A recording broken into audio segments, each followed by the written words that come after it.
গণবিক্ষোভে রূপ নেওয়া ছাত্র আন্দোলনের মধ্য দিয়ে বাংলাদেশ আওয়ামী লীগ সরকারকে উৎখাত করা হয়েছে।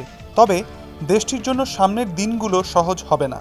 বিশ্লেষকরা বলছেন, নতুন যে অন্তর্বর্তী সরকার গঠিত হবে তাকে বড় চ্যালেঞ্জের মুখে পড়তে হবে। গত 5 আগস্ট প্রধানমন্ত্রীর পদ থেকে পদত্যাগ করে দেশ ছাড়েন শেখ হাসিনা।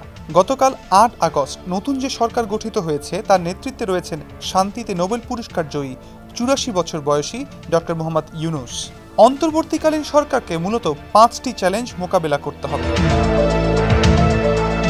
অন্তর্বর্তী সরকার পরিচালিত হবে বেসামরিক নেতৃত্বে। তবে এই সরকারে সেনাবাহিনীর নিয়ন্ত্রণ কতটা থাকবে সেটি এখনও স্পষ্ট নয়। ওয়াশিংটন ভিত্তিক চিন্তন প্রতিষ্ঠান উইলসন সেন্টারের সাউথ এশিয়া ইনস্টিটিউটের পরিচালক মাইকেল কুগলম্যানের মতে, আনুষ্ঠানিকভাবে না থাকলেও এই সরকারে সামরিক নেতৃত্বের বড় প্রভাব থাকবে। ইডেন বে কক্সবাজার সমুদ্র সৈকতের উপর নিজেদের একটি ঠিকানা।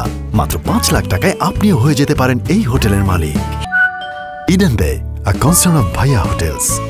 মাইকেল কুগলম্যান আরও বলেন, বাংলাদেশের অনেকে আশঙ্কা করছেন যদি অন্তর্বর্তী সরকারের মেয়াদ দীর্ঘ হয় তাহলে সরকারের ভেতরে নিজেদের কর্তৃত্ব পাকাপোক্ত করার সুযোগ পাবে সেনাবাহিনী। তবে এখন পর্যন্ত মনে হচ্ছে সেনাবাহিনী সরকারের মধ্যে সক্রিয় ভূমিকা ও রাজনীতির কেন্দ্রে থাকার বিষয়ে অতটা আগ্রহী নয়, যেমনটা কয়েক দশক আগেও দেখা গিয়েছিল।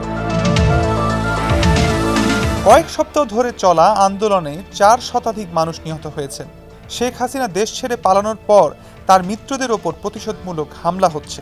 সংখ্যালঘু জনগোষ্ঠীর ওপর হামলার ঘটনায় উদ্বেগ জানিয়েছে মানবাধিকার গোষ্ঠী ও কূটনীতিকেরা। অ্যামনেস্টি ইন্টারন্যাশনালের স্মৃতি সিং বলেন, অন্তর্বর্তী সরকারের প্রথম কাজ হবে জানমালের নিরাপত্তা নিশ্চিত করার পাশাপাশি বাক স্বাধীনতা ও শান্তিপূর্ণ সমাবেশের পথ তৈরি করে দেওয়া।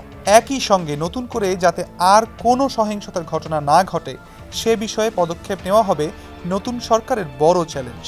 রাষ্ট্রবিজ্ঞানী ও অধ্যাপক আলী রিয়াজের মতে, আইন শৃঙ্খলা রক্ষাকারী বাহিনী যদি নিরপেক্ষ অবস্থানে থেকে সরকারকে সহযোগিতা করে তাহলে পরিস্থিতি দ্রুত শান্ত হয়ে আসবে। 2009 সাল থেকে বাংলাদেশের গড় বার্ষিক প্রবৃদ্ধি ছিল 6% বেশি। 2021 সালে মাথাপিছু আয়ে ভারতকেও ছাড়িয়ে যায় বাংলাদেশ। কিন্তু এর পরও দেশটিতে অর্থনৈতিক বৈষম্য বেড়েছে, কারণ অর্থনৈতিক প্রবৃদ্ধির সুফল সবাই সমানভাবে পাননি। সাম্প্রতিক অস্থিরতা দেশটির পোশাক খাতকে বড় একটি নাড়া দিয়েছে। সহিংসতার সময় পোশাক কারখানাগুলো বন্ধ ছিল। বাংলাদেশে পোশাক কারখানা আছে 3,500। দেশটির বার্ষিক $5,500 কোটি রপ্তানির মধ্যে প্রায় 85% আসে পোশাক রপ্তানি থেকে। বিশ্বের শীর্ষ খুচরা পোশাক বিক্রেতা প্রতিষ্ঠানগুলোর দ্বিতীয় বৃহত্তম বাজার বাংলাদেশ। সাম্প্রতিক অস্থিরতার মধ্যে মার্কিন প্রতিষ্ঠান হুলা গ্লোবাল জানিয়েছে, কিছু ক্রয়াদেশ বাংলাদেশের বদলে অন্য দেশে দিয়েছে তারা।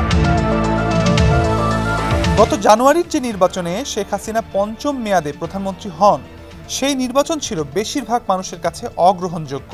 প্রধান বিরোধী দলগুলো নির্বাচন বর্জন করেছিল। ইন্টারন্যাশনাল ক্রাইসিস গ্রুপের বিশ্লেষক টমাস কিনের মতে, শিক্ষার্থীদের বিক্ষোভ যে ব্যাপক জনসমর্থন পেয়েছিল তার একটি বড় কারণ এটি। কারণ গত 15 বছরে দেশটিতে প্রতিদ্বন্দ্বিতামূলক কোনো নির্বাচন হয়নি। অন্তর্বর্তী সরকারকে বাংলাদেশে গণতন্ত্র ফেরানোর জন্য দীর্ঘমেয়াদে কাজ শুরু করা প্রয়োজন। সাম্প্রতিক বছরগুলোয় দেশটিতে গণতান্ত্রিক পরিস্থিতির ব্যাপক অবনতি হয়েছে। এ প্রসঙ্গে মাইকেল কুগলম্যান বলেন, অন্তর্বর্তী সরকারের মেয়াদ কতদিন হবে, কবে নির্বাচন হবে এবং নির্বাচনে কারা অংশ নিতে পারবেন সেসব সম্পর্কে এখনও কিছুই জানা যাচ্ছে না।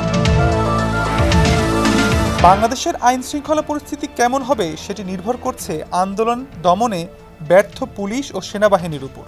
শেখ হাসিনার সরকারের পতনের পর থেকে পুলিশ প্রধান এবং একজন শীর্ষস্থানীয় সেনা কর্মকর্তাকে বরখাস্ত করা হয়েছে।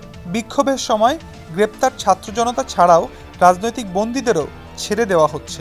বাংলাদেশের জাতিসংঘের আবাসিক সমন্বয়কারী গোয়েন লুইসের মতে, অন্তর্বর্তী সরকার নতুন কাজ শুরু করবে বলে আশা করছি এবং নতুন একটি রাষ্ট্র ব্যবস্থা তৈরি হবে, যেই ব্যবস্থার ওপর আস্থা থাকবে মানুষের। একই সঙ্গে সরকার জনগণকে জবাবদিহি করতে বাধ্য থাকবে। ক্রাইসিস গ্রুপের টমাস কিন বলেন, সাম্প্রতিক সময়ে ঘটে যাওয়া মর্মান্তিক ঘটনাগুলোর বিশ্বাসযোগ্য তদন্ত ও যথাযথ আইনি ব্যবস্থা নেওয়ার মতো দায়িত্ব নিতে হবে নতুন সরকার।